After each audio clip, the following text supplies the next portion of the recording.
The sun was already high above Fort Bragg, painting the Carolina sky in gold and steel blue as the transport truck rumbled to a stop. Dust rose in waves from the wheels, hanging thick in the humid air. When the back gate dropped, Private First Class Emily Carson stepped down, her boots sinking slightly into the red clay earth that had broken countless recruits before her. She paused for a moment, not to admire the bass, but to absorb it. The clang of metal, the rhythmic shouting of cadences in the distance, and the faint smell of oil and sweat that clung to every inch of this place. To others, it might have felt intimidating. To her, it felt familiar. She'd been in harder places, places where silence could get you killed. Her olive uniform was crisp, her short chestnut hair tucked neatly beneath her patrol cap. Nothing about her seemed extraordinary. That was by design. Emily preferred it that way, blending in, drawing no attention. After all, she wasn't supposed to stand out. Not here, not now. But Sergeant Miller noticed her anyway. From across the yard, he squinted at the new arrival, his broad shoulders tense beneath his faded uniform. Miller had the kind of face carved by years of shouting orders, square jaw, sunburned skin, and eyes that had seen too many recruits crumble under pressure. He didn't like surprises, and a new transfer in his unit, especially one who came without much paperwork, was exactly that. As Emily reported in, she could feel his gaze cutting through her like a knife. "You the new transfer from logistics?" he asked, his voice gravelly and sharp. "Yes, Sergeant," Emily replied evenly. He circled her slowly, looking her up and down as if sizing up a new piece of equipment. "You look soft," he muttered. "Logistics? You don't look like someone who's been moving boxes." Emily didn't answer.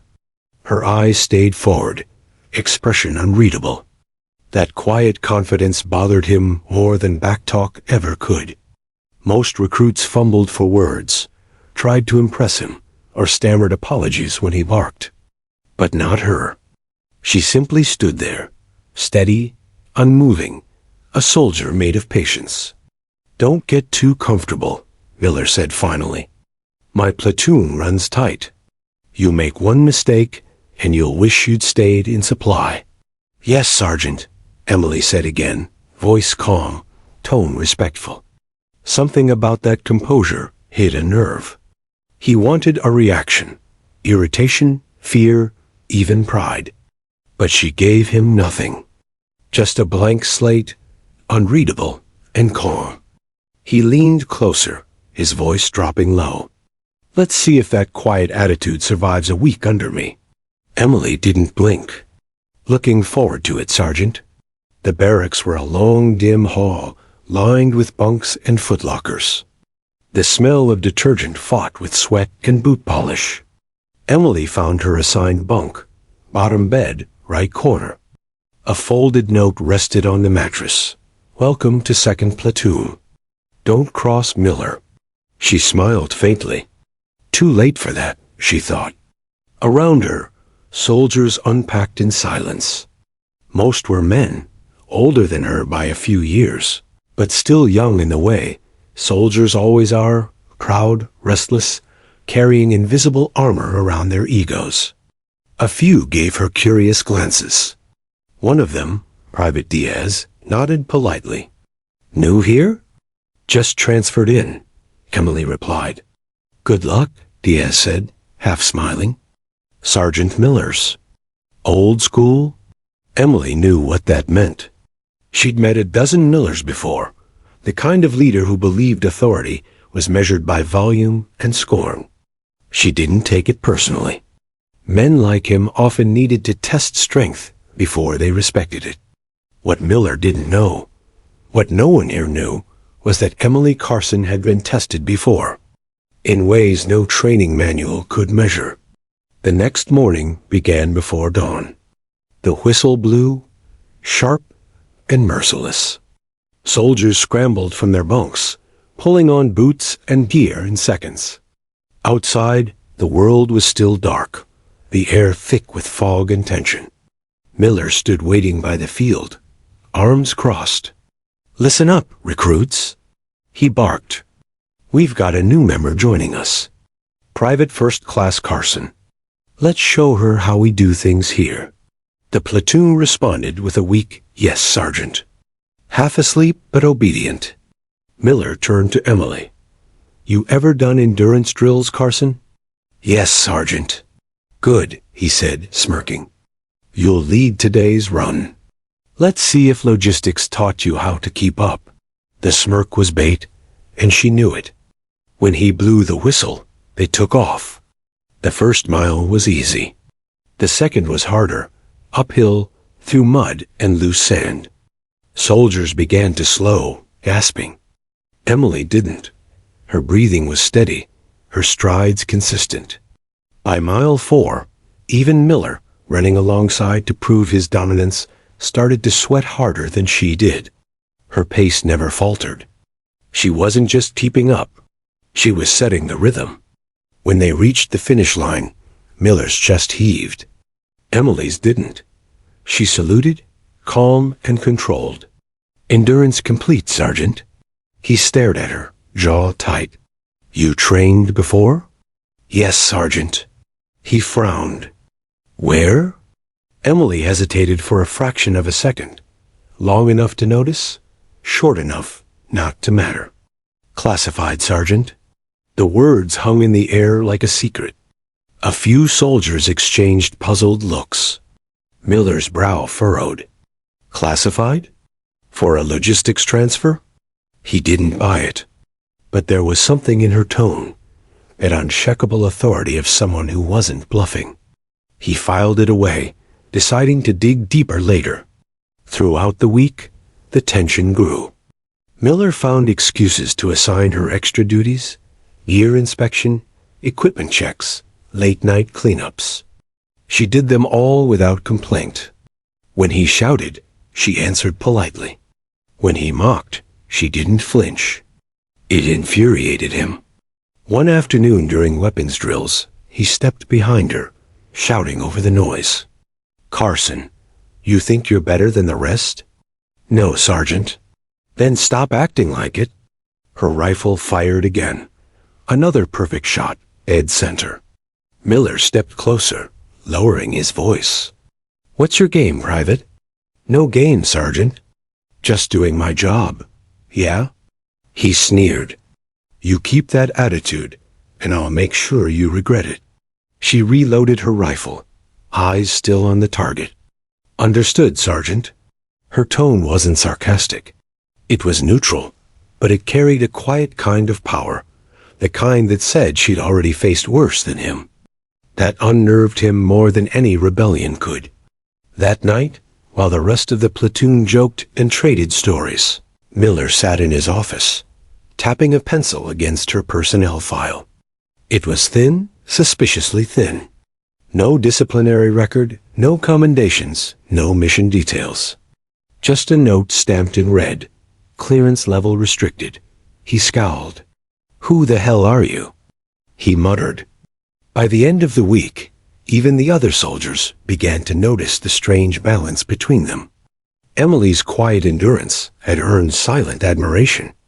They started watching her during drills, following her rhythm, matching her focus. She didn't lead by command. She led by example. Miller saw it too, and it made his temper burn hotter. A recruit shouldn't have that kind of influence. When Friday came, he decided it was time to remind her who was in charge. During the morning assembly, he stood before the platoon, voice booming. "All right, people. New challenge. Private Carson here seems to think she's untouchable. So today, she'll demonstrate the new navigation exercise, blindfolded." A few soldiers looked uneasy. That drill was brutal, disorienting, even dangerous. Emily said nothing. She simply tied the blindfold around her eyes and waited. Miller's smirk widened. "Let's see those instincts of yours." "Private." And as she stood there, still and silent, something flickered across her expression. Not fear, Not irritation, but an almost invisible hint of recognition. She'd done this before. As the whistle blew and the test began, the platoon watched in awe as Emily moved through the field like she could see every obstacle. Her steps were precise, her turns flawless. Every command she gave her squad was firm, confident, and eerily accurate. Miller's smirk began to fade. Whoever she was, this woman wasn't just another recruit. And before long, before he'd even realize what kind of soldier he was dealing with, he'd find himself standing at attention for her name, for her legend, for the call sign that command itself saluted. Echo 7. The next morning began with the whistle's scream slicing through the early mist. Fort Bragg was waking, boots stomping, voices echoing, and distant hums of aircraft rolling across the sky. But among all the noise, one thing was certain. Sergeant Miller wasn't done testing Private First Class Emily Carson. Not yet. If anything, her flawless blindfold drill had made things worse. She had embarrassed him, though unintentionally, in front of his own unit. And that was something a man like Miller couldn't tolerate. When the platoon assembled for roll call, Miller's eyes were already fixed on her. He didn't yell right away. He didn't have to. His silence was heavy, deliberate. He wanted her uneasy. But Emily stood tall, expression unreadable, as though she could sense his next move before he made it. "All right, recruits," Miller finally said, his voice like gravel dragged across metal. "Today's training won't be on the field. It'll be in the dirt. You'll be building the obstacle course you'll run later." Groans rippled through the ranks. It was a punishing task, hauling lumber, digging pits, setting up ropes. Miller's gaze landed on Emily. "Carson, you're in charge of layout. If this thing's not done by 1600 hours, you and your squad will be running laps until midnight." "Yes, Sergeant," she replied calmly. "Good," his smirk returned. "Then get to it." Hours passed under a ruthless sun. Sweat streaked down faces, uniforms soaked, blisters forming beneath gloves. But Emily never slowed. She carried beams twice her size, knelt to tie lines, guided her squad with quiet authority. "Rope higher," she told Diaz, pointing. "Angle the incline 10 degrees, stability first." Her voice wasn't commanding. It was steady. People listened because she knew what she was doing. By noon, the structure was nearly complete, symmetrical, balanced, and efficient. Even the senior recruits were impressed. Miller approached, clipboard in hand, pretending to inspect. His jaw tightened when he saw how well it had turned out. "Not bad," he muttered, circling her work. "But you missed something." Emily turned. "Sergeant?" He jabbed a finger toward a minor alignment on the rope section. "That angle's off by 2 inches. "It's within tolerance, Sergeant," she said politely.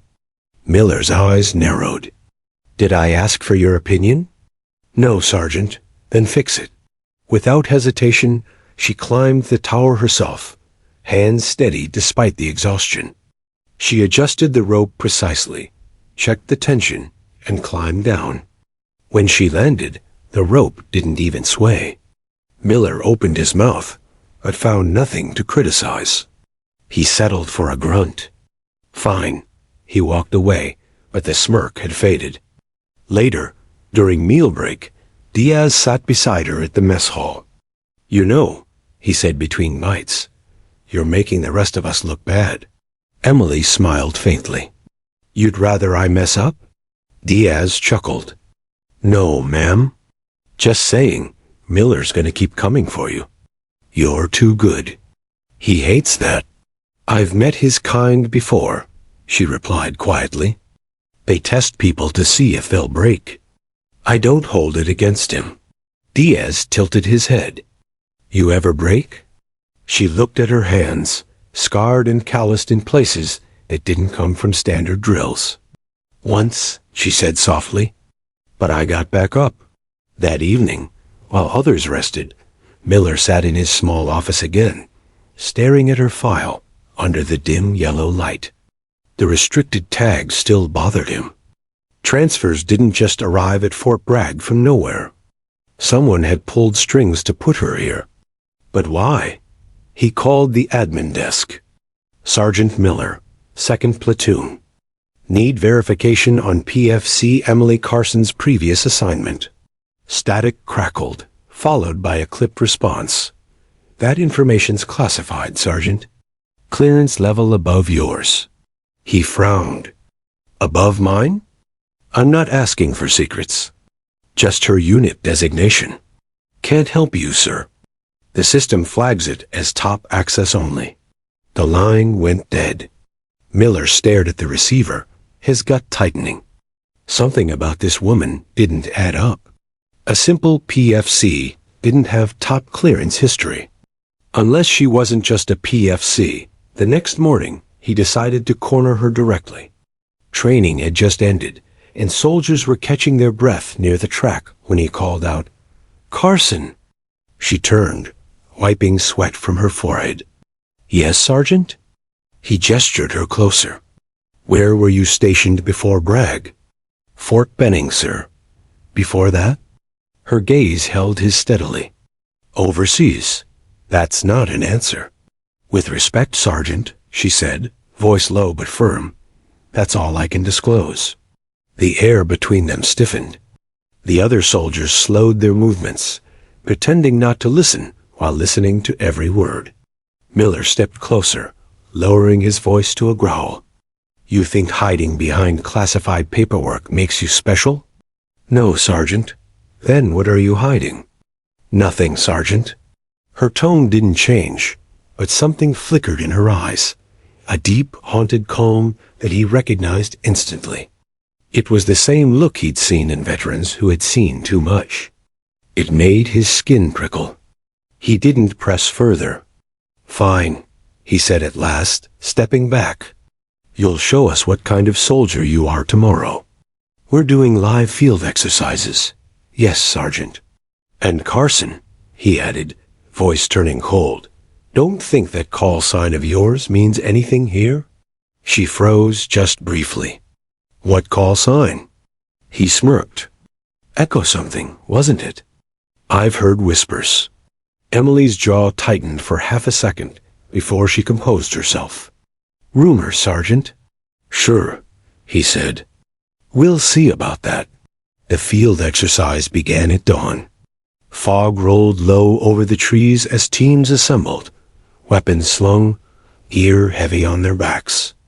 The task: infiltrate mock enemy lines, retrieve a wounded soldier, and return undetected.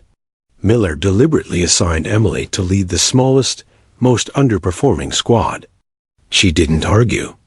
She simply nodded, checked her team's equipment, and gave concise instructions. "Stay low. Move on my signal. No noise." The squad looked at her uncertainly. They'd failed most drills before. But as soon as they followed her into the woods, something changed. Her movements were deliberate, almost eerie in precision. She navigated the terrain as if she could sense every branch, every line of sight, every echo. When her hand went up, everyone froze, seconds before a patrol crossed their path. When she signaled move, they moved. When she pointed left, they found cover right before the mock artillery fired. Within 30 minutes, they'd completed the mission flawlessly. When they returned, the other teams were still struggling through. Miller's expression was unreadable, but his jaw flexed hard enough to show his frustration. "Beginner's luck," he muttered loud enough for her to hear. Emily didn't respond. She simply saluted and walked off. That night, the barracks buzzed with whispers. She led the worst squad to a perfect win. Miller looked like he swallowed his own whistle. Who the hell is she? Emily ignored them, sitting quietly at her bunk, polishing her rifle with slow, deliberate movements. The rhythmic motion calmed her, a ritual she'd learned long ago when nerves could cost lives. Diaz approached quietly, lowering his voice. You know, people are saying you were part of some special unit. Something off the books. Emily's hands paused for a fraction of a second, then resumed. People say a lot of things. So it's true? She looked up, meeting his eyes. Diaz, the truth doesn't change what we do tomorrow. Let them talk. He nodded slowly, sensing he wouldn't get more than that. Meanwhile, Miller sat alone again, this time staring not at her file, but at the base's encrypted personnel system. He shouldn't have had access, but he knew how to navigate the edges of protocol. He typed Carson, Emily J. Access denied. He frowned. Typed again under a different database. Result. Operational record locked by Pentagon clearance. Classified under Operation Hawkline, level black. He leaned back slowly, heartbeat quickening. Operation Hawkline was a ghost mission, rumored among high-ranking officers as a rescue op that had gone wrong overseas. Few survived. Even fewer were acknowledged. He sat in silence, realizing he might have been barking orders at someone who'd survived something he could barely imagine. But when morning came, Miller's pride returned.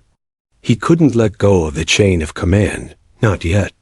He called the platoon to assembly. Tomorrow, he announced, we'll run a real combat simulation. Carson, you'll lead again.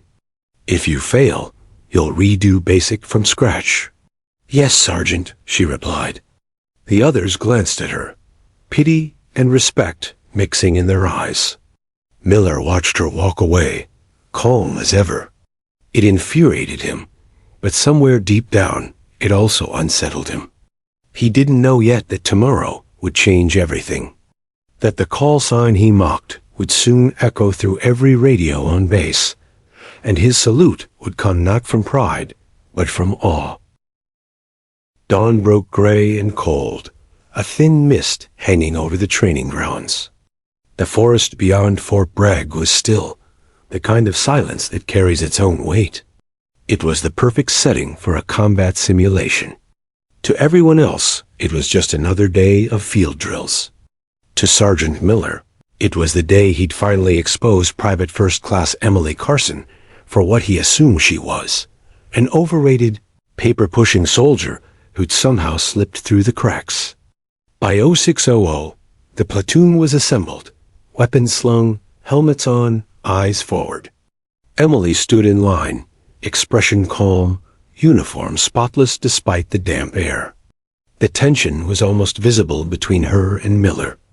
Every recruit felt it, the unspoken duel between discipline and ego. Miller paced in front of them, voice loud enough to echo across the training field. Listen up. Today's exercise is simple: infiltration, rescue, and extraction. You'll enter mock enemy territory, locate the downed pilot, and return to base without being detected. Fail to extract the target within 45 minutes, and you'll repeat it till you drop. He turned, eyes locking on Emily. Carson, you'll lead Alpha Team. A few soldiers exchanged uneasy glances. Everyone knew Alpha Team's last 3 runs had failed. Miller had chosen the weakest team deliberately, under-equipped, under-trained, and demoralized. Yes, Sergeant, Emily said, voice steady. Miller smirked. Try not to get anyone lost out there. At the edge of the forest, the platoon split into 3 units. Emily gathered her small team. Diaz, 2 privates named Harper and Lewis, and Corporal Jenkins. They were all tense, checking weapons and gear like it was real combat. Diaz tried to lighten the mood. At least we've got the calmest leader on base. Emily looked up from her map. Calm keeps you alive. Cocky gets you killed. The words were soft, but they landed like orders. Miller watched from a distance, arms folded, whispering to another sergeant. Let's see if she's all legend or just luck. Then he raised the whistle to his lips and blew. The sound shrieked through the air. The test began. The woods swallowed them whole. The terrain was uneven. Mud, roots, low-hanging branches that clawed at their gear. The fog grew thicker with every step. Emily moved first, crouched low, signaling with 2 fingers. Her motions were precise, almost rehearsed. Hand up, stop. FIST closed hold. Point, move. She wasn't guessing. She was navigating by instinct. Eyes left, she whispered to Diaz. Harper, check elevation. Lewis, on me. Within minutes, her team was moving in perfect rhythm. A silent choreography that even veterans struggled to achieve. When they reached the first checkpoint, a mock enemy patrol passed just 20 feet ahead. Emily held up her hand, motionless. Not a sound escaped the group. The patrol moved on. Only then did she breathe again. Jenkins looked at her in disbelief.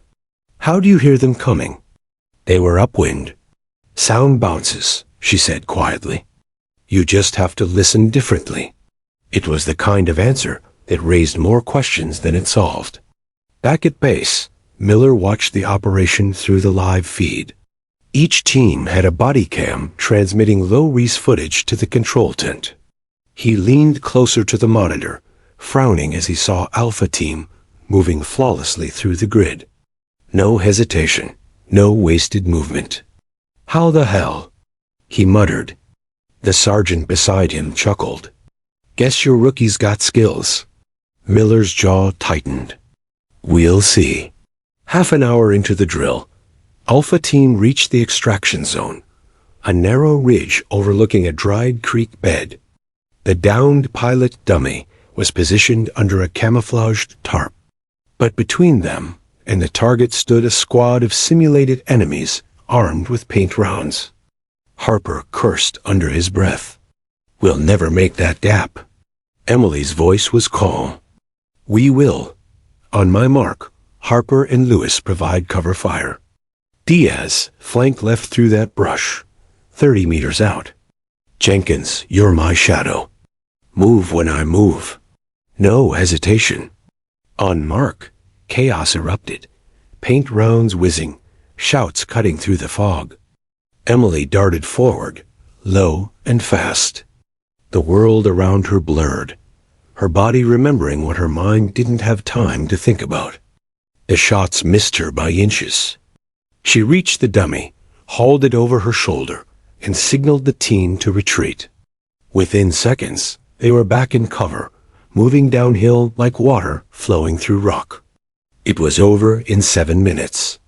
Back at command post, silence filled the tent. Miller stared at the timer. 0 hours 37 minutes and 52 seconds. They had done it, 8 minutes under the limit. Perfect extraction. No casualties. He forced a laugh. Must have been luck. But deep down, a knot had started to form in his chest, the kind that comes before realization. He grabbed his radio. Alpha Team returned to base. A moment later, Emily's voice crackled through the static. Copy that, Sergeant. Extraction complete. Returning to Grid 4. Her tone was steady, professional, but something about it made him pause. It was the kind of voice that came from command channels, not platoon drills. As the team emerged from the woods, covered in mud and sweat, the rest of the platoon gathered to watch. Diaz slapped Emily on the shoulder, grinning. Ma'am, remind me never to doubt you again. Miller walked up slowly, trying to hide his frustration behind authority. Not bad, Carson. Maybe you do know how to follow orders. Emily met his gaze. Thank you, Sergeant. He nodded toward the fake casualty dummy. But next time, maybe try not to act like you've done this before. For the first time, Emily hesitated just a second, then answered quietly, Understood. Sergeant. That pause was enough to plant a question in every soldier's mind. The debrief began in the control tent. Miller paced at the front while the team stood at attention. You completed the mission in record time, he said flatly. Good job. A few soldiers exchanged surprised glances, Compliments weren't Miller's style. Then, mid-sentence, the radio on the table buzzed sharply. The room fell silent. Command HQ to Fort Bragg Field Unit. Priority transmission. Patch to Sergeant Miller. Miller frowned, grabbing the receiver. This is Miller. A crisp voice replied, confirm presence of Operative Echo 7 on site. The blood drained from his face. Say again? Confirm Echo 7's location. Miller's eyes darted around the room. I don't have any Echo 7 assigned to this unit. Static. Then the same voice, firmer this time. Echo 7 is present. Identify immediately. He turned slowly toward the soldiers. Confusion filled their faces, all except one. Emily stood perfectly still, eyes straight ahead, her expression unreadable. Miller's throat tightened. Private Carson. She stepped forward, shoulders squared. This is Echo 7. Go ahead, command. The room froze. You could have heard the air hum. The voice on the other end softened. Echo 7, this is Colonel Hayes. Good to hear you're back stateside. We've been reviewing your after-action reports from Hawkline. Your leadership saved 12 lives. Command sends its respect. Emily's voice didn't waver. Thank you, sir. Hayes continued. Carry on, soldier. Your record stands untarnished. Fort Bragg is lucky to have you. Then the radio clicked off. For several long seconds, no one moved. Miller just stared at her, the words echoing in his head. Hawkline. 12 lives. Echo 7. The recruits looked at one another, wide-eyed. The quiet, unassuming woman they'd seen endure every insult without reaction was a hero, one whose name command itself saluted. Miller finally spoke, voice rough. You were in Hawkline? Emily nodded once. Yes, Sergeant. He swallowed hard. That was the rescue op. That went wrong, she finished softly. Until it didn't. Her eyes met his, not with pride, not with challenge, but with something steadier. It's not something I talk about. Miller stood frozen. The man who had tried to humiliate her suddenly felt very small. Outside, the rest of the platoon gathered near the doorway, whispering among themselves. One of them muttered, Echo 7, that's her. The one from Hawkline. Emily simply walked past them, saluting as she left the tent.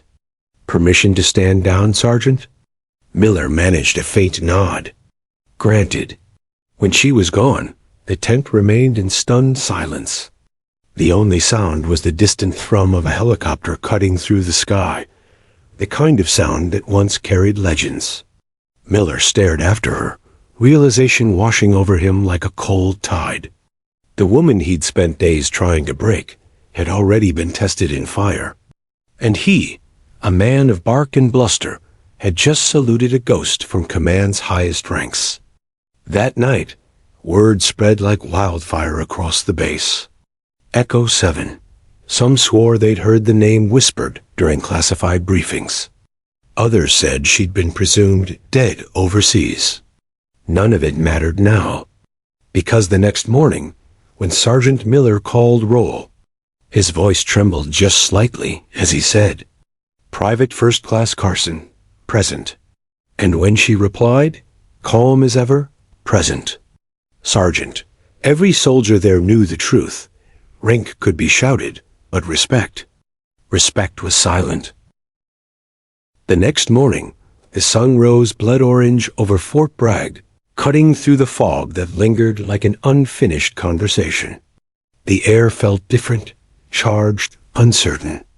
Soldiers whispered in the chow line, glancing at Emily from the corners of their eyes.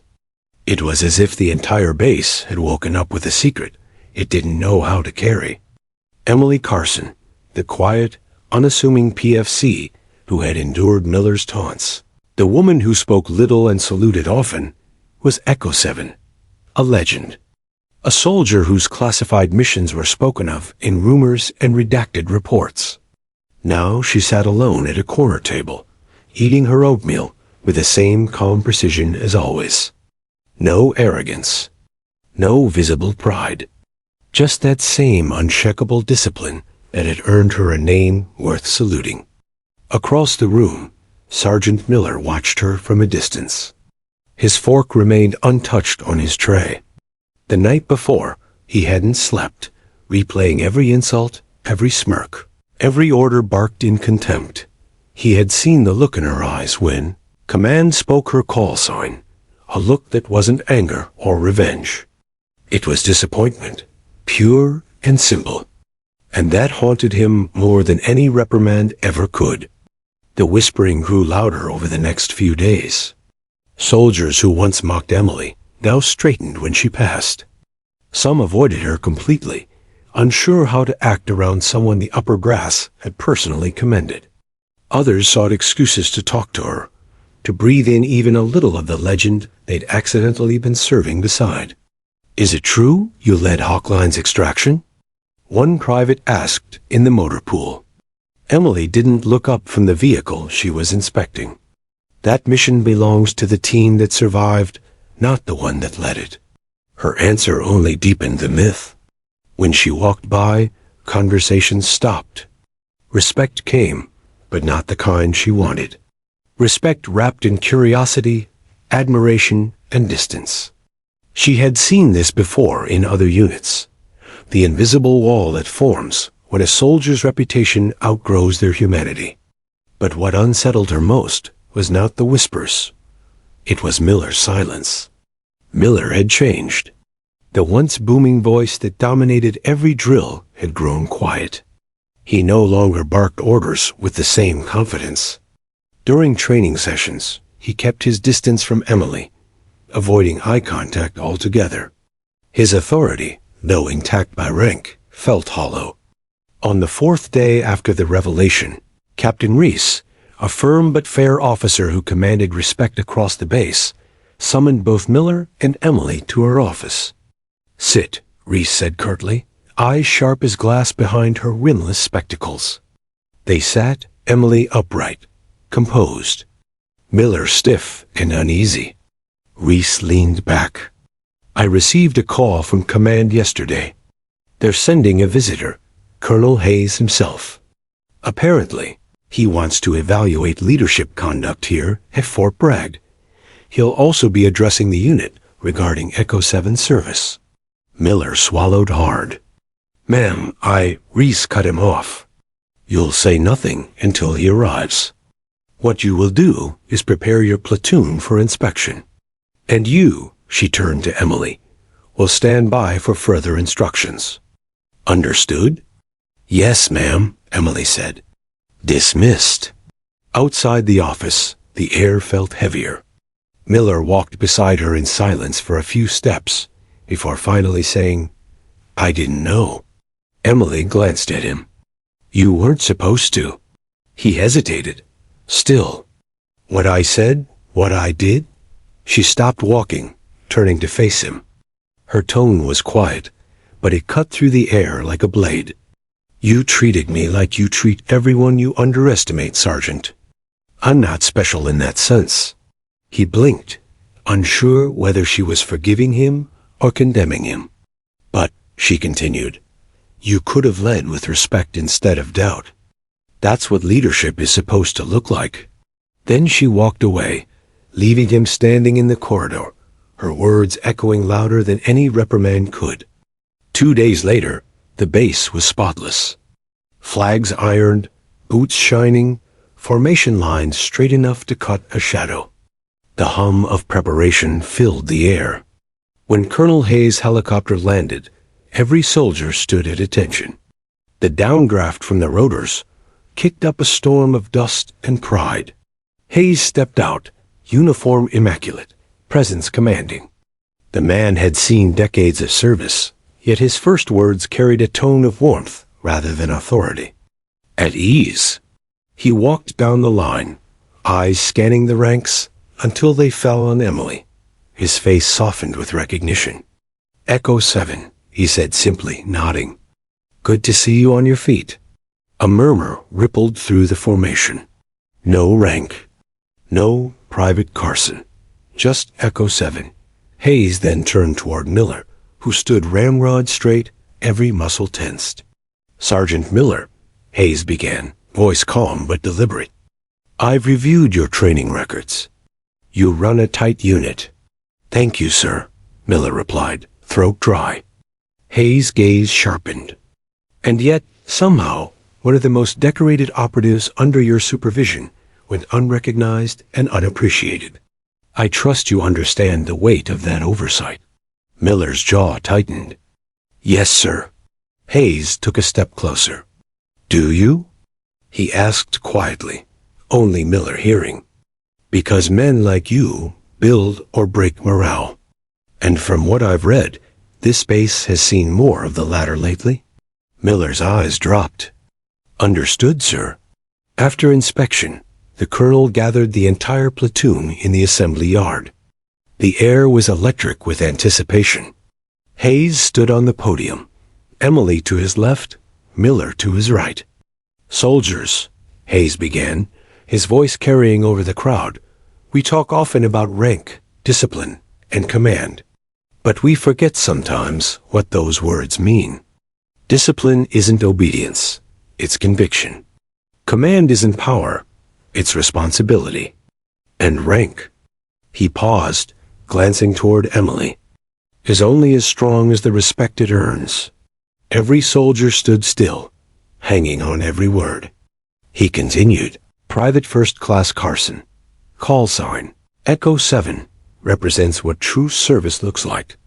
Humility, competence, sacrifice. You've all seen her take orders, clean rifles, and run drills without complaint. But what you didn't see were the nights she spent saving lives half a world away." The silence deepened. Hayes turned slightly toward Emily. "Permission to disclose your citation?" Emily hesitated, then nodded once. Hayes pulled a small folder from under his arm. During Operation Hawkline, Echo 7 led a rescue under heavy fire after her commanding officer was incapacitated. She refused extraction until every wounded soldier was accounted for. 12 lives were saved.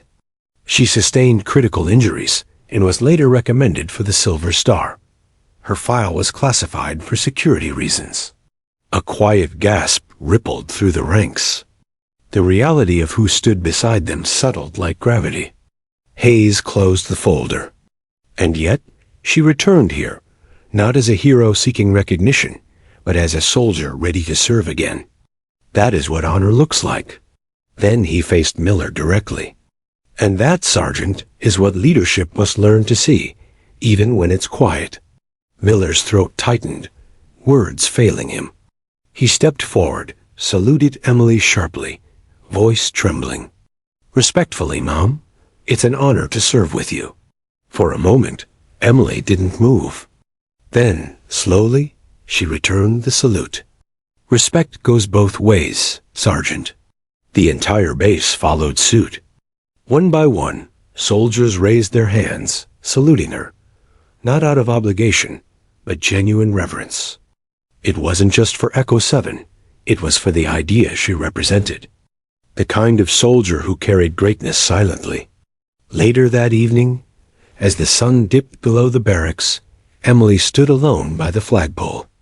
The wind tugged at her uniform. Her reflection caught faintly in the polished metal. The weight of recognition sat uneasily on her shoulders. She had never wanted it, not like this. Footsteps approached behind her. She didn't have to turn to know it was Miller. "Colonel's words hit hard," he said quietly. "They were meant to," she replied. He exhaled. "You changed this place, Carson, whether you meant to or not." She looked up at the flag fluttering above. "I didn't come here to change anyone, Sergeant. I came here to serve. Respect does the changing." He nodded slowly, letting her words sink in. Then, almost hesitantly, he said, "If you ever want to take over drill leadership next week, the slot's yours." Emily smiled faintly. "I'll think about it." That night, In the barracks, Diaz turned to Harper and whispered, "She didn't just win a mission. She won the base." And Harper, staring up at the ceiling, replied softly, "No. She reminded us what a soldier's supposed to be." The week after Colonel Hayes' visit felt like Fort Bragg had been reborn. The usual routine still ruled the clock, minus 500 reveille, 600 drills, endless gear checks, but the energy was different. There was less shouting, fewer complaints, more focus. Something invisible had shifted in the air, pride, tempered with purpose.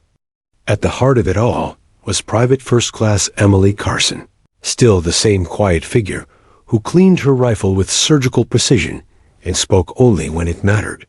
Yet now, every soldier, even the seasoned ones, stood a little straighter around her. Not out of fear, out of respect. Even Sergeant Miller. He no longer barked at her, no longer threw unnecessary orders her way to test her. In fact, he hardly raised his voice at all. It wasn't weakness, it was restraint, a kind that comes from a hard lesson learned. He watched her more carefully now, not to find faults, but to understand how she commanded loyalty without ever demanding it. One morning, Captain Reese called both of them to the parade ground. Her tone was brisk, but there was something approving in her expression. "Command has issued new training protocols," she began, handing Miller a tablet. "They're testing leadership development programs. Miller, you'll supervise it. Carson, you'll conduct it." Miller blinked. "Conduct it, ma'am?" Reese nodded. "You heard me. You'll oversee. She lead." The sergeant's eyes flicked toward Emily, who stood as steady as stone. Reese continued, "You've got a group of 40 new recruits arriving today. Their first impression of this base will define their service. Don't give them another cliché drill. Give them something worth following." She turned sharply and left them standing there in the crisp morning light. Miller sighed. "Well," he muttered, "looks like command's giving me a taste of my own medicine." Emily adjusted her cap. "Or giving you a second chance, Sergeant." He chuckled quietly. "Maybe both." By noon, the transport trucks rolled in. 40 fresh faces, a mix of nerves and bravado. The kind of raw recruits who thought war was all glory and medals. They piled out, laughing, adjusting their gear, whispering to each other. Miller stepped forward, barking the usual welcome. "Line up. Eyes front. No talking." The chatter died instantly. Then Emily walked out beside him. The recruits glanced at her. A woman in standard fatigues, no special insignia, no aura of threat. Just calm, collected stillness. "Listen up," Miller said, voice carrying across the field. "You're about to begin your first week of training. Normally, I'd be the one drilling you into the dirt. But today, you're under a different command." He turned slightly toward Emily. "This is Private First Class Carson. You'll call her by her call sign. Echo 7. A ripple of surprise moved through the line. Some of the recruits straightened instinctively. Others exchanged uncertain looks. The name meant nothing to some, everything to others. Emily stepped forward. "Recruits," she said evenly, "I'm not here to break you. I'm here to build you into people who don't flinch when everything else falls apart. That means less shouting, more thinking. Less noise, more awareness. You want to be soldiers? Learn to listen, not just to orders, but to silence." Her tone wasn't loud. It didn't need to be. The confidence in her words carried more weight than volume ever could. Miller watched, impressed despite himself. Within minutes, the recruit's posture had shifted. No yelling, no threats, just clarity. He'd spent years forcing obedience. She was earning it. The first exercise was simple, or so it seemed. Navigation through the obstacle course, blindfolded, guided only by voice commands from a teammate. Most units failed within minutes. But Emily's rule was different. Communication is more than sound, she told them. Learn to trust what you feel, not what you see. Pairs stumbled through mud, tripped over barriers, cursed under their breath. And through it all, Emily observed quietly, occasionally offering a word or correction. When one pair, a nervous young woman named Peterson and a hot-headed recruit named Dyer, started arguing mid-course, Emily stepped in. "Stop," she said calmly. "Switch roles." Dyer frowned. "Ma'am, I had the lead." "Exactly," Emily said. "Now follow." Peterson took over. This time, her instructions were measured, calm, precise. Dyer hesitated, but trusted. They finished the course perfectly. When they pulled off their blindfolds, both looked at her, panting. Emily nodded once. Leadership isn't control. It's clarity. The recruits would repeat that line for weeks. Over the next few days, training evolved into something the base hadn't seen before. Miller found himself watching more than leading. He'd grown used to noise, shouting, punishment drills, push-ups until collapse. But Emily's version of training was different. She used silence as discipline, observation as authority. One afternoon, a recruit named Larkin failed a marksmanship drill 3 times in a row. Instead of reprimanding him, Emily called him aside. "What are you looking at?" she asked. "The target, ma'am." "No," she said softly. "You're staring at failure. Look at the wind instead. The ground. Your breath. The target will find you when you're ready." He adjusted, exhaled, and hit dead center. Miller couldn't help but smile. "Damn," he muttered under his breath. "She's rewriting the handbook." But leadership wasn't the only thing being rebuilt. So was Miller himself. Every evening, he'd stay behind after drills, helping clean the training grounds or reset targets. Emily would sometimes stay too, and though they spoke little, the silence between them wasn't heavy anymore. It was mutual, a kind of unspoken understanding forged from humility and forgiveness. One night, as they finished storing equipment, Miller finally broke the quiet. "You know, Command was right. You changed this place." Emily tightened a strap on the rack. "No, the soldiers changed because they wanted to. I just gave them a reason." He looked at her. "You ever regret coming back? After Hawkline? After everything?" She hesitated before answering. "Regret means wishing something didn't happen." "I don't, but I do wish people understood that the hardest part of service isn't the danger. It's being underestimated when you come home." Miller nodded slowly. "I was one of those people." "Yes," she said gently, "but not anymore." He looked down, then back at her. "If Command ever sends me your way again, I'll follow orders, even if they come without shouting." She smiled faintly. "I'll hold you to that, Sergeant." By the end of the second week, the recruits had transformed. They moved with precision, communicated without chaos, and carried themselves with quiet confidence. Captain Reese noticed the difference immediately. "What did you do to them?" she asked during a briefing. Emily glanced up from her notes. "I taught them how to fail without fear." Reese chuckled. Miller could use that lesson. Emily's lips curved slightly. "He's already learning it." Indeed, he was. Graduation day arrived under clear skies. The recruits stood in perfect formation, faces sun-kissed and proud. Miller gave a short speech. For once, no yelling, no pomp. Just gratitude. "These soldiers," he said, "have learned more in 2 weeks than most do in 6 months. That's because they had a leader who didn't need a rank to inspire them." He turned slightly toward Emily. "Echo 7, Fort Bragg salutes you." Applause erupted. It wasn't ceremonial.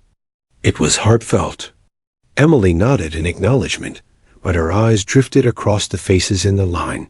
Peterson, Dyer, Larkin, Diaz, and the rest. Each of them was living proof that respect, once broken, could be rebuilt stronger. As the ceremony ended, Miller approached her. "You know," he said quietly, "Command wants me to file a recommendation for you. They're thinking of fast-tracking you for advanced leadership school." Emily blinked. "That's not necessary." He smiled. "That's what makes it deserved." She didn't answer, but the way she met his eyes told him she appreciated it more than words could say. That evening, as the base lights dimmed, Emily sat alone outside the barracks. Journal open, pen moving across the page. She wrote not about Hawkline, not about medals, but about something simpler, the way a recruit learned to trust again, the way a sergeant learned to listen, the way silence could lead louder than any order. At the end of the entry, she wrote one line that summed up everything she'd rebuilt. Respect doesn't rise from command. It rises from conscience. The next morning at Fort Bragg began like any other, the early sun bleeding through the mist. Bugles echoing faintly in the distance, the rhythmic calls of soldiers already running drills across the dusty field. Yet beneath that disciplined routine, tension crackled like static in the air. The events of the previous day, the revelation of Emily's call sign Echo 7, had spread faster than wildfire. Every barrack, every corridor, every cafeteria whispered her name with awe and disbelief. For Sergeant Miller, it had been a sleepless night. He lay in his bunk staring at the ceiling, the words Echo 7, standing by, looping in his mind.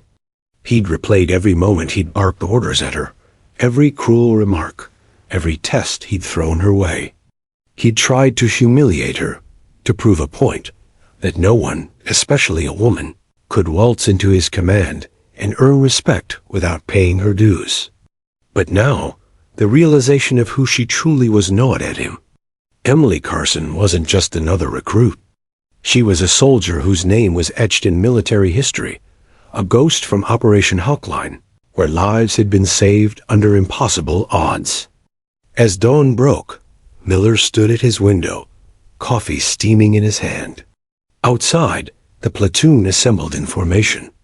He spotted Emily, calm, composed, her posture straight as a blade. Even now, she didn't carry herself like someone above them.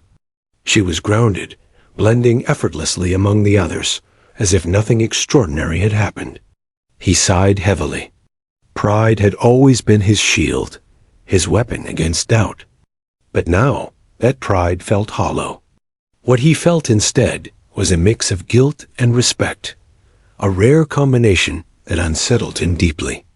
By 0700 hours, the barracks were alive with drills. The rhythmic stomp of boots filled the air as Miller walked down the rows, clipboard in hand. When he passed by Emily, his eyes flicked toward her briefly, a silent acknowledgement he wasn't yet ready to voice. She met his gaze with a polite nod, her expression unreadable. "Carson," he called after a pause. "Office. 1000 hours." A few soldiers exchanged looks. Emily gave a crisp, "Yes, Sergeant," and continued her drill. At precisely 1000 hours, she knocked on the metal door of his office. "Enter," Miller said, his voice steady, but carrying a faint tremor. The room was small, lined with commendations and dusty photos from his past operations.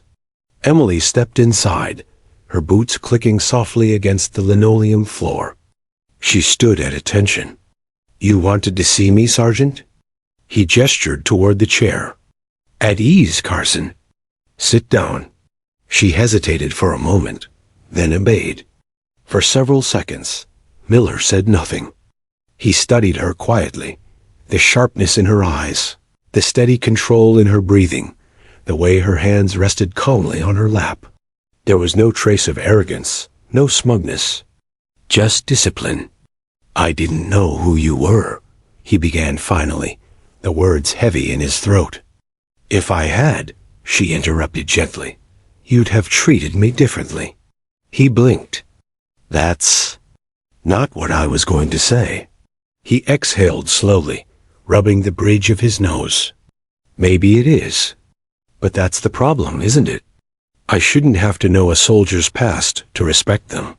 Emily's eyes softened. "Respect isn't automatic, Sergeant. You were doing your job, testing me, pushing me. I don't hold that against you." He looked up at her sharply, surprised by her tone. "You don't?" She shook her head. "No, I've had worse. You were tough but fair, in your own way. You pushed me to stay sharp." Miller leaned back in his chair, studying her again. "Still," he muttered, "I owe you an apology." Emily's lips curved slightly. "Apology accepted, Sergeant. But don't think you're off the hook. You'll still have to see me in the field." That earned the faintest smirk from him. For a brief moment, the tension broke. Later that day, Miller called for a leadership training session. Every squad leader gathered in the tactical hall, curious about the sudden meeting. Emily stood among them, her uniform immaculate, her demeanor quiet but commanding. "Listen up," Miller began, his tone more measured than usual. "We've all seen soldiers who can follow orders. But leadership, real leadership, doesn't come from rank or shouting the loudest." He paused, his gaze moving toward Emily. "It comes from presence, from knowing what to do when everyone else is falling apart." Some of the soldiers exchanged glances. Emily remained still, waiting. "Today," Miller continued, "Sergeant Carson will be running this session." The room buzzed with surprise. Emily stepped forward slowly, her boots echoing on the polished floor. She didn't look smug or triumphant. She simply nodded once and began to speak. "When you're in the field," she said, her voice calm, yet carrying effortlessly through the room, "you don't think about who's watching you. You think about who's counting on you. Your team doesn't care if you're the best shot or the fastest runner. They care if they can trust you to make the right call when it matters." The soldiers listened in silence. "I learned that not from medals or commendations," she continued, "but from losing people I couldn't save. Every decision carries weight. Every hesitation costs lives. So, when you lead like their lives depend on it, because they do." Her words hung heavy in the air. Even the most hardened officers shifted uncomfortably. Miller watched from the back, arms crossed, a slow respect dawning in his eyes. She wasn't teaching from a manual. She was teaching from scars. After the session, soldiers approached her quietly, asking questions, seeking advice. Emily answered each with patience and humility. Miller stayed behind, watching the way the platoon seemed to gather naturally around her. That evening, as the sun dipped below the horizon, Miller found himself standing outside the training hall, the day's events weighing on him. He'd spent years believing that leadership was something you demanded, not something you earned. But watching Emily, he realized how wrong he'd been. Her kind of strength wasn't loud. It didn't need to be. It was quiet, steady, and unshakable. Later that night, Miller sat alone in his office again, writing in his personal log, something he hadn't done in months. Day 182, Carson, Echo 7. I thought I understood command. Turns out I only understood control. She's teaching me the difference.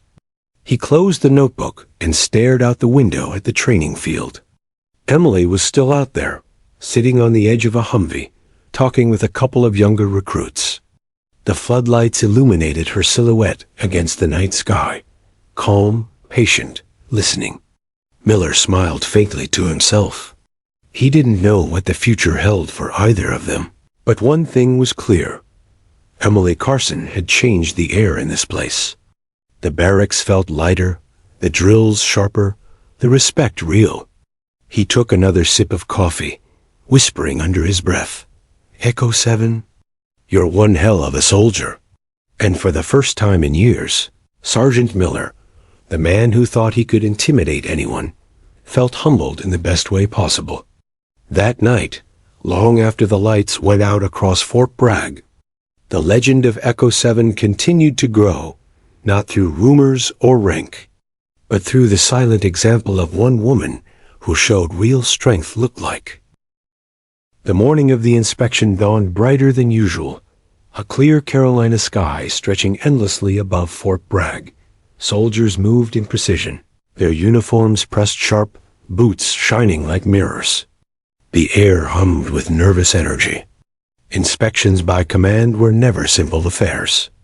They were judgment days wrapped in ceremony. But this morning felt different. Word had spread. Command was sending someone big. Rumors ran wild through the ranks. Some said it was a general. Others whispered it was Colonel Hayes himself, the man who'd once commanded Operation Hawkline. The same operation Emily Echo 7 Carson had led from the shadows years ago. Emily stood quietly in formation with her unit, helmet tucked under one arm, face calm but focused. She'd heard the rumors too, but she didn't dwell on them. Her mind was on her team, their stance, their readiness, the details that mattered. The spotlight had never interested her. What mattered was discipline, precision, unity. Sergeant Miller stood a few feet away, clipboard in hand. His usual bark had softened these past weeks. Since learning who Emily really was, his entire approach to leadership had shifted. He watched her now with an expression somewhere between pride and disbelief. He'd seen dozens of soldiers come and go, but none had changed the tone of a base like she had. At exactly 0900 hours, the rhythmic whoop-whoop of helicopter blades broke through the morning air. Dust and wind whipped across the field as two Black Hawks descended near the parade ground. Every soldier snapped to attention. The doors opened, and out stepped Colonel Hayes. He was a tall, weathered man in his late 50s, his presence commanding without effort. His eyes scanned the formation with the sharpness of a hawk. Behind him trailed several high-ranking officers. As he walked down the line, inspecting uniforms and posture, whispers rippled like an undercurrent. Miller's stomach tightened. This was it, the moment that would define everything. Hayes stopped midway through the inspection. His gaze landed on Emily. For a heartbeat, his expression froze, then softened. Recognition flickered across his face. "Staff Sergeant Carson?" he said, his tone carrying more warmth than formality. Emily's chin lifted slightly. "Yes, sir." He took a step closer. The soldiers around her watched, unsure whether to breathe. "Do you still go by your call sign?" the colonel asked, his voice steady, but unmistakably respectful. A hush fell over the entire parade ground. Even the helicopters idling in the distance seemed to fade into silence. Emily hesitated, then answered softly, "Only when the mission calls for it, sir." A slow smile spread across Hayes's face. "Well then, Echo 7, he said deliberately, "it's good to see you standing tall." Miller's heart skipped. The name, Echo 7, rolled across the formation like thunder. The colonel turned toward the assembled soldiers, raising his voice. "For those of you who don't know, this soldier standing here is Staff Sergeant Emily Carson, better known as Echo 7, during Operation Hawkline. She led a rescue team through hostile territory, saving 12 American lives. That mission was classified for years, but her actions are still taught in leadership programs today." The entire formation stood frozen. The woman who had been quietly training beside them, running laps, doing drills, taking orders, was a living legend. Hayes turned back to Emily. "You've always avoided the spotlight, but some things deserve to be recognized." And then, in front of everyone, Colonel Hayes raised his right hand and saluted her. For a moment, no one moved. Time seemed to still. Miller, standing off to the side, felt something stir in his chest. Pride, humility, respect all tangled together. Slowly, one by one, Every soldier on that field followed the colonel's lead. The sound of hundreds of boots striking in unison echoed like a heartbeat through the air. Emily's eyes glistened, though she didn't let it show. She straightened and returned the salute, her hand steady, her gaze unwavering. The gesture was simple, but in that moment, it carried the weight of every battle fought, every comrade lost, every lesson learned. When Hayes lowered his hand, he took a step closer and spoke quietly, so only she could hear. "You may have left the battlefield, Sergeant, but what you built, that never leaves." "Thank you, sir," she replied. Her voice was calm, but her throat tightened. Miller watched her as she spoke with the colonel, saw the way the other soldiers looked at her now, not with fear or envy, but genuine admiration. She'd earned something few ever did in the military. Not authority from rank, but from respect that couldn't be faked. After the formalities, Hayes called for the unit to stand down. Soldiers began to disperse, but the energy lingered, electric, proud, unified. Miller approached slowly, removing his cap. "Quite a morning," he said quietly. Emily turned toward him, her usual calm demeanor softening into a faint smile. "It was," she agreed. He looked at her, then at the retreating colonel. "Did you know he'd come?" She shook her head. "No idea. I thought it would just be another inspection." Miller chuckled lightly. "Well, you sure turned it into something else." There was a beat of silence between them. Then he added, "You deserve every salute you got today." Emily looked down, her fingers tracing the edge of her sleeve.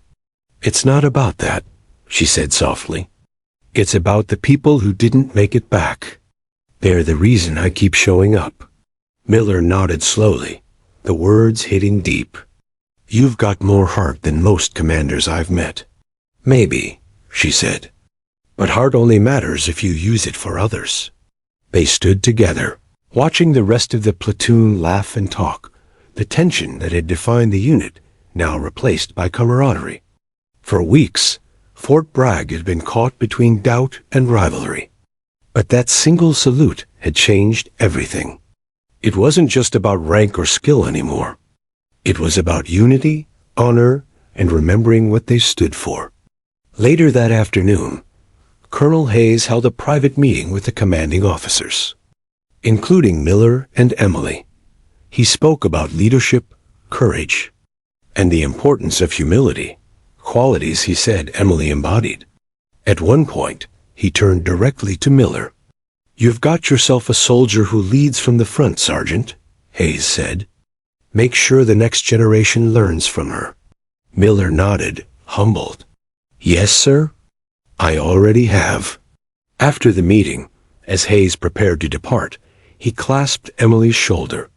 "The Army needs more like you," he said quietly. "And I'm not talking about the battlefield. I'm talking about the spirit." She smiled faintly. "I'll do my best, sir." As the helicopter lifted off, the wind whipped across the field again, scattering dust and loose leaves. Emily stood watching it fade into the distance, the sound of the blades echoing like a heartbeat against the sky. Miller approached, hands in his pockets. "You know," he said thoughtfully, "I used to think the Army ran on orders. Turns out it runs on people like you." Emily looked at him, a small but genuine smile spreading across her face. "And people like you, Sergeant. You kept pushing me when I needed it." He chuckled. "I'll take that. Though I still can't believe I tried to out-tough Echo 7. She laughed softly. "To be fair, you gave it a good shot." They shared a quiet moment of mutual respect. No ranks, no tension. Just two soldiers who had finally seen eye to eye. As the day wound down, the flag lowered slowly in the distance, catching the golden light of sunset. The base was quiet again. Emily stood still, watching the horizon glow. The salute earlier wasn't just a moment of recognition. It was closure. For her past, for the missions that had shaped her, for the ghosts she carried. And for Sergeant Miller, it was transformation. He had learned what true leadership looked like, not through command, but through humility. That evening, as the stars began to scatter across the night sky, a simple truth settled over Fort Bragg. Real power didn't come from fear or intimidation. It came from the respect earned through courage, kindness, and the will to stand tall, even when the world tried to break you. And on that quiet night, Echo 7 became more than a call sign again. It became a legacy. Weeks had passed since Colonel Hayes' visit and the historic salute that had transformed Fort Bragg. The air on base was different now. Lighter, steadier, filled with purpose rather than tension. Recruits moved with discipline. Seasoned soldiers worked with renewed focus. And Sergeant Miller, once brash and domineering, had become thoughtful, measured, even reflective. At the center of it all was Emily Carson, Echo 7, who no longer drew whispers of curiosity and fear, but quiet, steady admiration. She didn't bask in the attention. Instead, she used it as fuel to teach the next generation of soldiers what real leadership looked like: courage under pressure, humility in victory, and respect earned, never demanded. The morning began like any other, yet there was a hint of electricity in the air. A fresh group of recruits had arrived, the newest wave of soldiers to be molded into disciplined, capable men and women. Emily stood at the front of the parade ground, helmet under her arm, clipboard in hand. Beside her, Miller watched silently, letting her take the lead. "Listen up," Emily called, her voice cutting through the crisp air. "You are here to learn what it means to serve, not just follow orders. You will be tested, pushed, and challenged. But remember this: no one survives on their own. Trust your team. Trust yourself. And lead when it matters, even if no one is watching." A hush fell over the recruits. Her tone was calm but commanding. She didn't need to shout. The authority in her presence was enough. Miller couldn't help but smile. He had spent years trying to teach the same lesson with force and volume.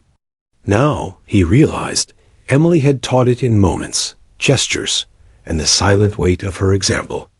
Over the next few weeks, Emily guided the recruits through grueling exercises: navigation through dense woods, mock rescues, obstacle courses, tactical simulations. Each drill was crafted not just to test skill, but to build resilience and instinct. Unlike other instructors, she didn't punish mistakes with yelling or ridicule. She taught recruits to analyze failures, to learn from missteps, to anticipate and adapt. When a recruit froze under stress, she didn't berate them. She demonstrated, showed patience, explained reasoning, and let them try again. During a particularly intense simulation, a small team got lost in the woods, disoriented and panicking. Normally, panic would cascade, turning drills into chaos. But Emily's voice cut through the noise, calm and unwavering. Trust your compass. Trust each other. Lead when you have the chance. Follow when you must. Breathe. Move. Her guidance wasn't just instruction. It was instinctual, a lesson drawn from countless missions where hesitation meant loss. Slowly, the team regrouped, executed the extraction perfectly, and returned to base without a scratch. Miller observed from the sidelines, scribbling notes he didn't intend to submit anywhere. He realized this was the difference between a good instructor and a great one. Emily Carson didn't just teach. She inspired. One afternoon, after a long day of drills, Emily and Miller walked together to the edge of the training grounds. The sun was low, painting the sky in shades of amber and crimson. The base was quiet, the recruits scattered, recuperating from the day's exertions. "You've changed everything here," Miller said, his voice soft, almost hesitant. "The base, the platoon, me. I didn't know someone could have that kind of impact without shouting or threatening anyone." Emily looked out at the horizon. It's not about me, Sergeant. It's about the standard we set. If I do my job well, someone else will do it better tomorrow. That's how the Army survives. He nodded slowly. I get that now. And I see why Command respects you so much. A moment of silence passed between them. Then Miller added, You ever think about leaving? I mean, after everything? Emily shook her head. I've been where I'm needed, and I'll stay as long as I can make a difference. The battlefield changes, the threats shift, but the people who serve need guidance. I can give that. Miller exhaled.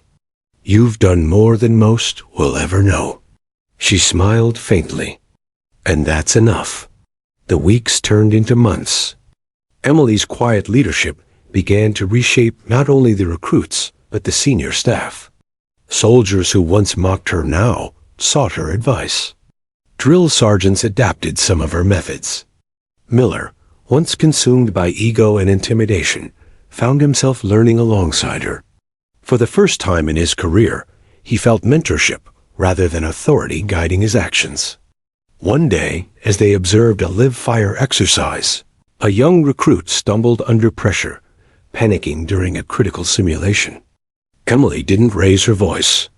Instead, she knelt beside him, guiding his hands, showing him the angles, the rhythm, the timing. Within moments, the recruit's confidence returned, his shots finding the targets. Miller, watching, realized something profound. Leadership wasn't about control. It was about giving others the tools to rise, the courage to act, and the space to grow. By the end of the exercise, the recruits moved like a single organism, synchronized, disciplined, confident. Emily's legacy was no longer invisible. It was alive, embodied in every precise movement, every thoughtful decision, every soldier learning to trust themselves and each other. One evening, Emily returned to her quarters to find a small package waiting for her. Inside was a letter from Colonel Hayes, crisp and formal. Echo 7, your service continues to inspire. Your impact on Fort Bragg is undeniable. Remember, true leaders create leaders, not followers. Keep setting the standard. Alongside the letter was a medallion, a token of appreciation rarely given to those not in command, a symbol of honor and recognition. Emily held it quietly, weighing its significance. She didn't need accolades, but she understood the gesture. It was not for her alone, but for everyone who would follow in her footsteps. She placed the medallion on her bedside table, a reminder that her efforts were part of something larger. That leadership, like respect, was a legacy, passed down quietly, invisibly, yet powerfully. Months later, a graduation ceremony marked the end of the training cycle. 40 new recruits stood tall, proud, disciplined, a testament to Emily's methods and leadership. As the unit marched in formation, Miller whispered to her, "Look at them. That's you in motion." Emily smiled faintly. "No, Sergeant. That's them. I just helped them see it." When the new graduates saluted, Emily returned it, as she had with countless others, steady, calm, precise. Miller followed suit, humbled. For the first time, the base felt truly unified. Rank mattered less than respect, strength less than example, and reputation less than action. Emily Carson, Eco 7, had not only survived intimidation, missions, and doubt, but she had also shaped a legacy that would endure. Not through medals, not through headlines, not through fame, but through the soldiers she trained, the leaders she molded, and the lives she quietly touched. As night fell over Fort Bragg, Emily stood at the edge of the parade ground, looking at the stars scattered across the Carolina sky. Her mind wandered briefly to Hawkline, to missions past, to comrades lost and saved. There was no pride, only reflection. Behind her, Sergeant Miller approached, hands in his pockets. "You know, I used to think being tough meant being loud and unyielding. You've taught me otherwise." Emily glanced at him, expression calm. "And you've learned it, haven't you?" He nodded slowly. "I have. And I'll keep learning." They stood in silence, looking out over the base, a place transformed by respect, courage, and quiet leadership. Finally, Emily turned and walked back toward the barracks, boots clicking on the pavement, her silhouette steady, unshakable. Behind her, Fort Bragg exhaled, carrying the lessons of Echo 7 forward into every corner of the base, every recruit, every mission. Her legacy wasn't written in history books or medals on a chest. It was alive, moving silently through the ranks, in every soldier who learned what it meant to lead, to respect, and to stand tall in the face of everything that tried to break them. And in that quiet, steadfast way, Emily Carson, the soldier who had once faced intimidation and doubt, had finally come home.